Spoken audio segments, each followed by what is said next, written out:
बांधी सर गगन समाना, सुखमन यों तन लागी। ये जो महासुख की घटना घटती है, योगी कैसे उसे घटाता है, वो अपने भीतर क्या करता है, वो किस भांति अपने को आकाश में डुबा देता है। मूल बांधी सर गगन समाना, ये उसकी प्रक्रिया है।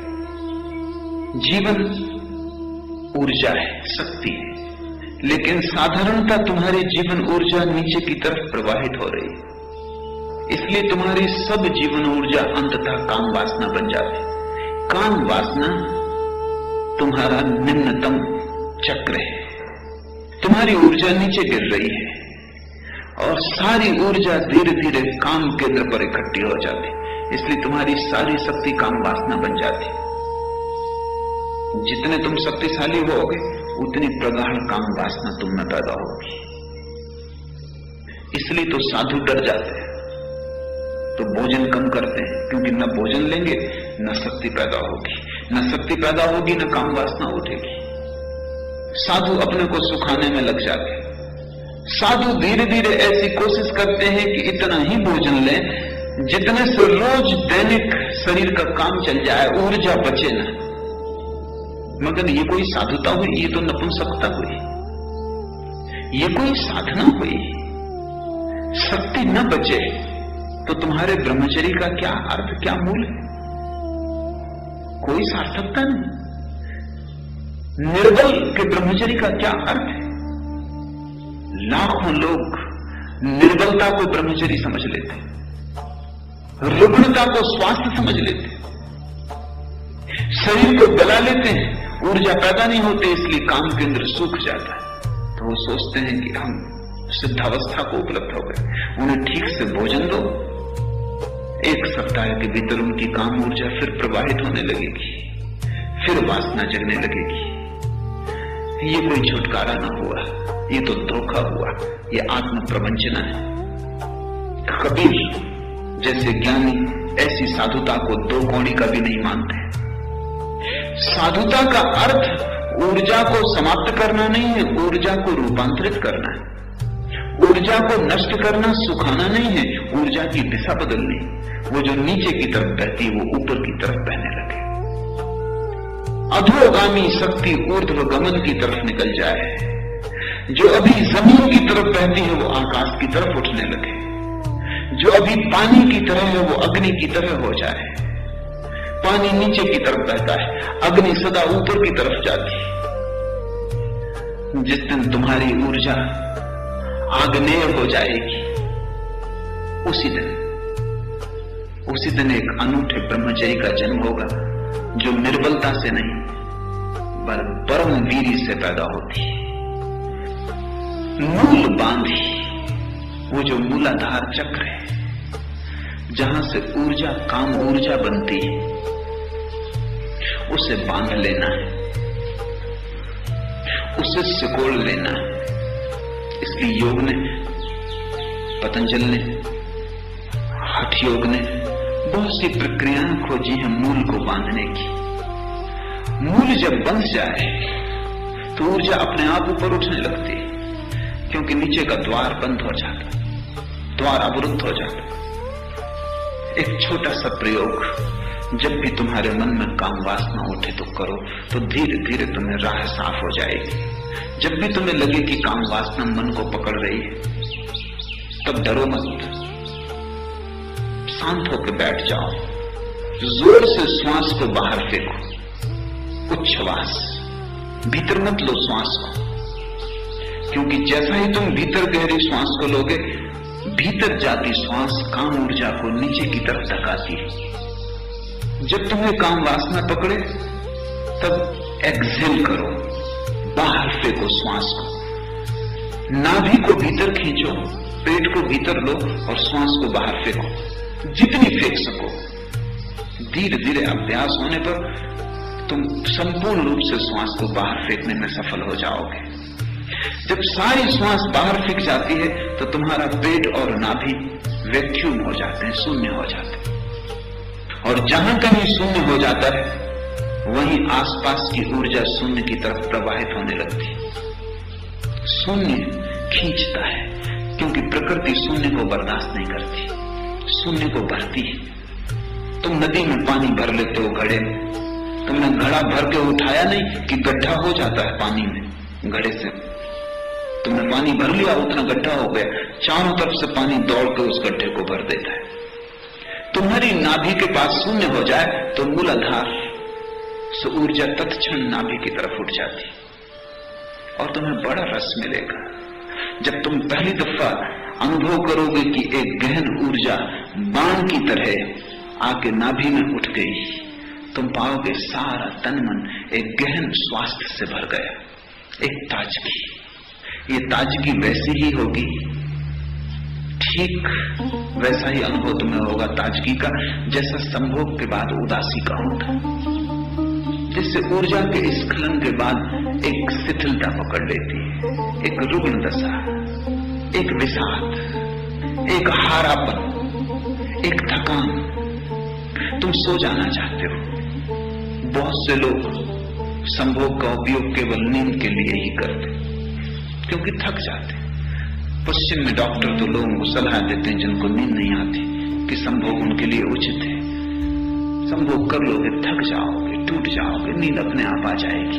लेकिन वो नींद कोई स्वस्थ नींद नहीं, वो थकान की नींद है, वो विश्राम नहीं है, थकान है। थकान और विश्राम में बड़ा फर्क है। विश्राम में ऊर्जा पूरी आराम करती, थकान में ऊर्जा नहीं होती, हारे थके टूटे हुए तुम पड़ जाते हो। संभोग के बाद जैसे विषाद का अनुभव होगा, वैसे ही अगर ऊर्जा नाभि की तरफ उठ जाए तो तुम्हें हर्ष का अनुभव होगा, एक प्रफुल्लता घेर लेगी। ऊर्जा का रूपांतरण शुरू हुआ। तुम ज्यादा शक्तिशाली, ज्यादा सौमनस्यपूर्ण, ज्यादा उत्फुल्ल, सक्रिय, अनथके, विश्रामपूर्ण मालूम पड़ोगे, जैसे गहरी नींद के बाद उठे हो, ताजगी आ गई है। इसलिए जो लोग भी मूल आधार से शक्ति को सक्रिय कर लेते हैं, उनकी नींद कम हो जाती, जरूरत नहीं रह जाती। वे थोड़े घंटे सो के भी उतने ही ताजे हो जाते, फिर तो 2 घंटे भी सो के उतने ही ताजे हो जाते, जितने ताजे तुम 8 घंटे सो के नहीं हो पाते। क्योंकि तुम्हारे शरीर को तो ऊर्जा को पैदा करना पड़ता है, निर्मित करना पड़ता है, भरना पड़ता है। और बड़ा पागलपन है, रोज शरीर भरता है, रोज तुम उसे उलीचते हो। यूं ही उम्र तमाम होती है। रोज भोजन लो, शरीर को ऊर्जा से भरो, फिर उसे उलीचो और फेंक दो। ऊर्जा का ऊर्ध्वगमन बड़ा अनूठा अनुभव है। और पहला अनुभव होता है मूलाधार से नाभि की तरफ जब संक्रमण होता है। ये मूल बंध की सहजतम प्रक्रिया है कि तुम श्वास को बाहर फेंक दो, नाभि शून्य हो जाएगी, ऊर्जा उठेगी नाभि की तरफ, मूल बंध का द्वार अपने आप बंद हो जाएगा। वो द्वार खुलता है ऊर्जा के धक्के से। जब ऊर्जा मूलाधार में नहीं रह जाती, धक्का नहीं पड़ता, द्वार बंद हो जाता। मूल बांधी सर गगन समाना। बस तुमने अगर एक बात सीख ली कि ऊर्जा कैसे नाभि तक आ जाए, शेष तुम्हें चिंता नहीं करनी। तुम ऊर्जा को जब भी काम वासना उठे नाभि में इकट्ठा करते जाओ।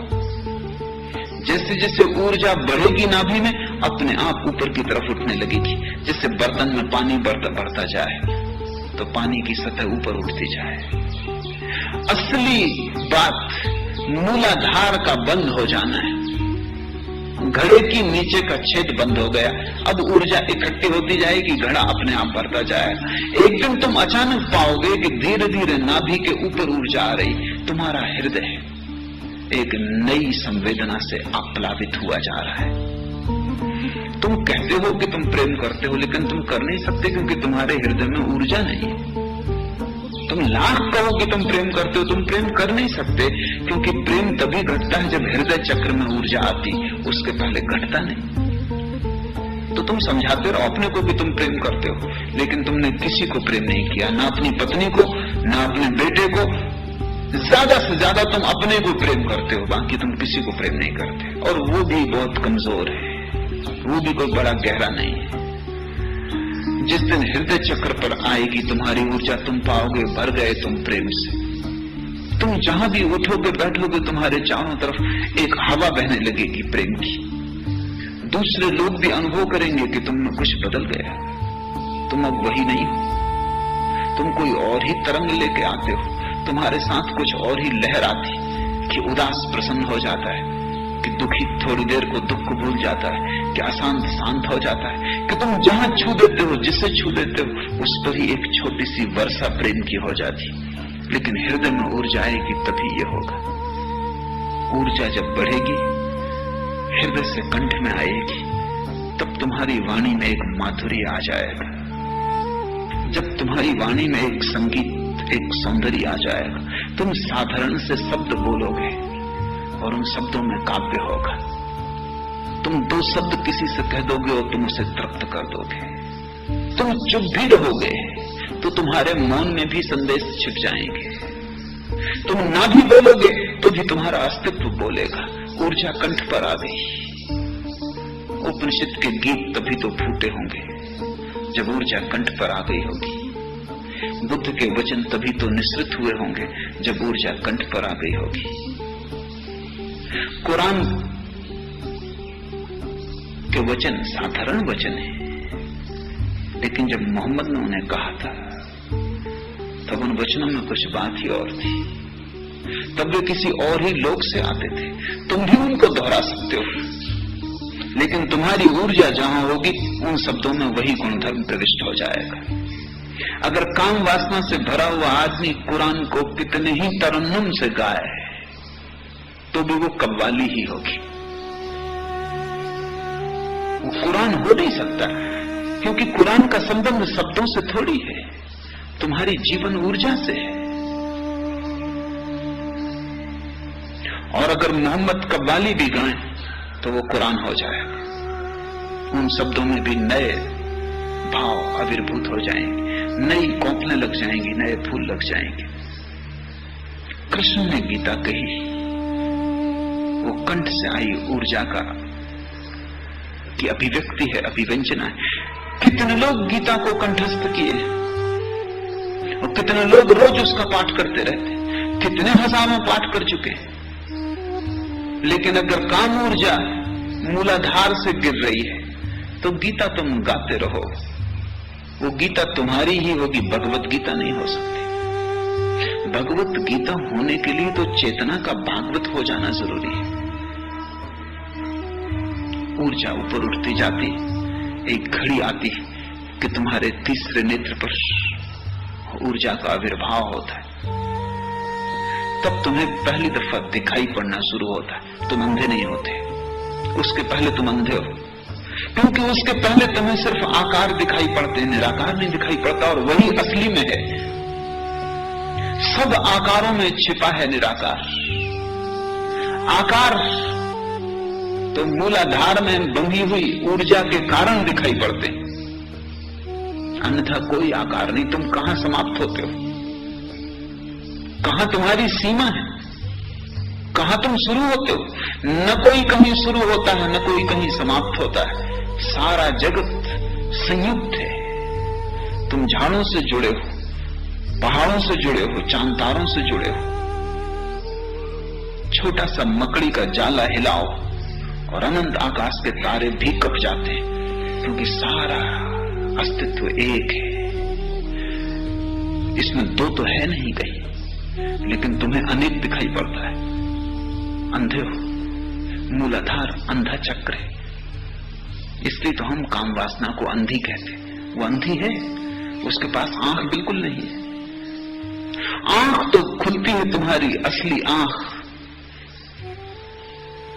जब तीसरे नेत्र पर ऊर्जा आके प्रकट होती, जब लहरें तीसरे नेत्र को छूने लगती, तीसरे नेत्र के किनारे पर जब तुम्हारी ऊर्जा की लहरें आके टकराने लगती, पहली दफा तुम्हारे भीतर दर्शन की क्षमता जगती। इसलिए हमने इस देश में विचार की प्रक्रिया को फिलॉसफी नहीं कहा, हमने विचार की प्रक्रिया को दर्शन कहा। फिलॉसफी पश्चिम में दर्शन शास्त्र का नाम है, हमने वो नाम पसंद न किया, क्योंकि फिलॉसफी तो पैदा हो जाती है मूलाधार में ऊर्जा हो तब भी, लेकिन दर्शन पैदा नहीं होता। और मूलाधार में भटके हुए अंधे कितना ही सोचें, उनके सोचने का क्या मूल्य हो सकता है? वो सोच के भी क्या सोच पाएंगे? अंधा कितना ही प्रकाश के संबंध में विचार करे, सिर पटके, गणित बिठाए, विश्लेषण करे, मीमांसा में उतरे, क्या हल होगा? अंधा जो भी कहेगा प्रकाश के संबंध में गलत होगा। अंधे को तो अंधेरा भी दिखाई नहीं पड़ता, प्रकाश तो बहुत दूर की बात है। तुम शायद सोचते होगे कि अंधे को अंधेरा दिखाई पड़ता है, तो तुम गलती में हो। अंधेरा देखने के लिए भी आंख चाहिए, अंधेरा भी आंख का ही अनुभव है। तुम आंख बंद करते हो, तुमको अंधेरा दिखाई पड़ता है, क्योंकि आंख खोल के तुमको प्रकाश का अनुभव है। अंधे को तो अंधेरा भी दिखाई नहीं पड़ सकता। अंधेरा और प्रकाश तो आंख के अनुभव है। तो अंधे सोच सकते हैं, बड़े दर्शन शास्त्र खड़े कर सकते हैं। Aristotle, Kant, Hegel, Bertrand Russell, पश्चिम के बड़े से बड़े विचारक भी दार्शनिक नहीं है। दर्शन एक अनूठी प्रक्रिया है जिसका संबंध विचार से नहीं, ऊर्जा से। कपिल, कणाद, बुद्ध, महावीर, शंकर, नागार्जुन दार्शनिक हैं, विचारक नहीं है। क्योंकि दार्शनिक होने का अर्थ है जिसकी ऊर्जा की लहरें तृतीय नेत्र के तट से टकराने लगी, अब इसको दिखाई पड़ता है। ये कोई सिद्धांत नहीं बनाता है, इससे जो दिखाई पड़ता है उसे सिद्धांत में बांधता है।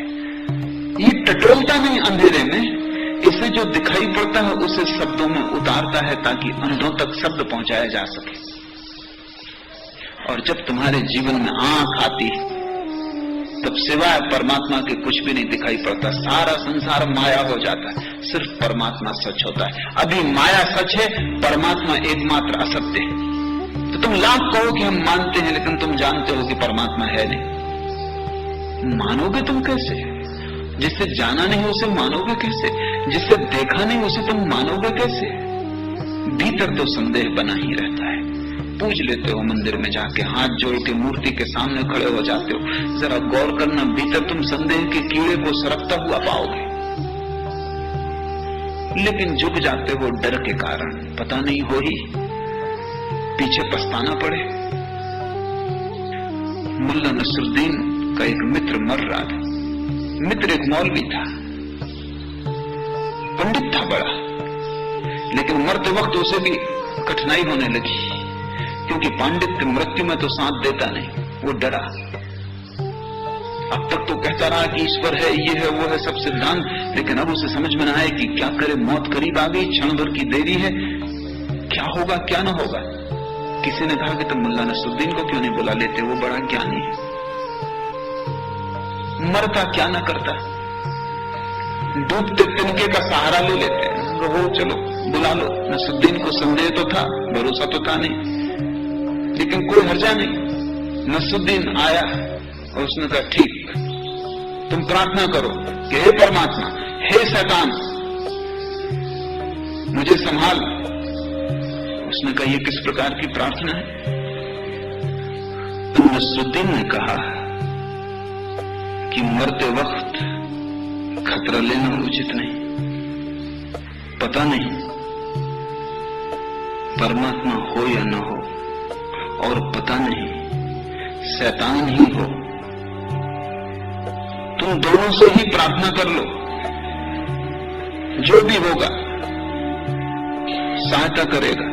इस घड़ी में किसी को नाराज करना ठीक नहीं। भय के कारण पूजा चलती है, श्रद्धा के कारण नहीं। परमात्मा पर भरोसा तो तभी आता है जब ऊर्जा तीसरे नेत्र में प्रवेश करती है, तुम देखने में समर्थ हो जाते हो। तब तक परमात्मा एक झूठ है और माया सत्य है। फिर सारी चीज बदल जाती है, परमात्मा सत्य हो जाता है, संसार झूठ हो जाता है। दर्शन की क्षमता विचार की क्षमता का नाम नहीं है, दर्शन की क्षमता देखने की क्षमता है, वो साक्षात्कार है।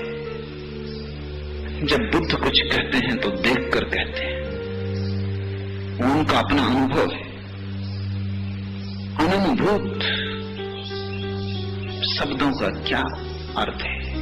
केवल अनुभूत शब्दों में सार्थकता होती। मैंने सुना है, एक छोटे से गांव में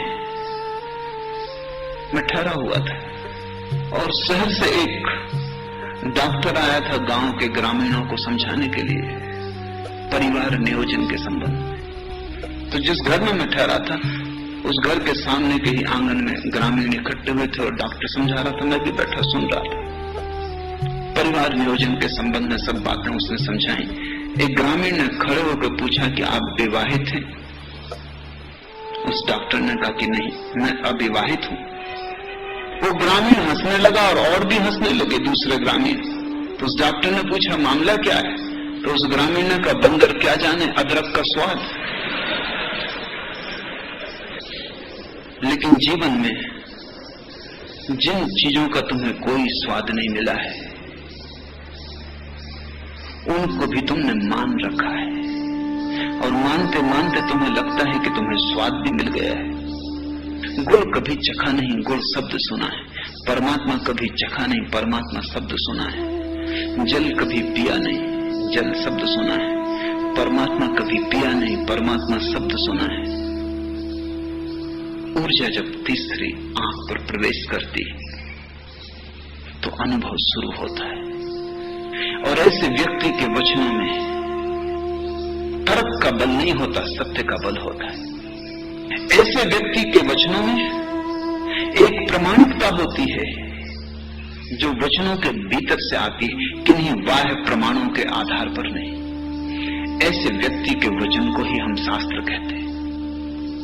ऐसे व्यक्ति के वचन वेद बन जाते हैं। जिसने जाना है, जिसने जिया है, जिसने परमात्मा को चखा है, पिया है, जिसने परमात्मा को पचाया है, जो परमात्मा के साथ एक हो गया है, फिर ऊर्जा और ऊपर जाती है, सहस्त्रार को छूती है।